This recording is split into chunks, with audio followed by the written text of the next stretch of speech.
गत किछि दिन तले महानदीर बन्या जल शाखा नदी में प्रवेश करने द्वारा पानी में बुड़ी रही जमी एवं महानदी पानी ह्रास पाइबा फल बांकी ठारे शाखा नदी पानी छाड़ू छोट छोट माछ को मत्स्यजीवी माने जालरे धरी बजार में खूब कम दर में बिक्री करुछंती।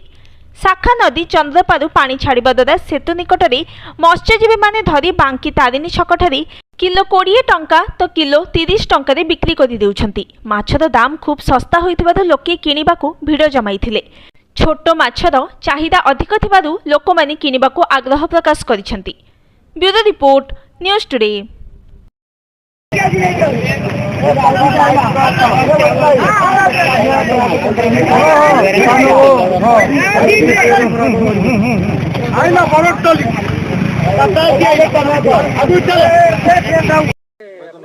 सुनील कुमार दलाई।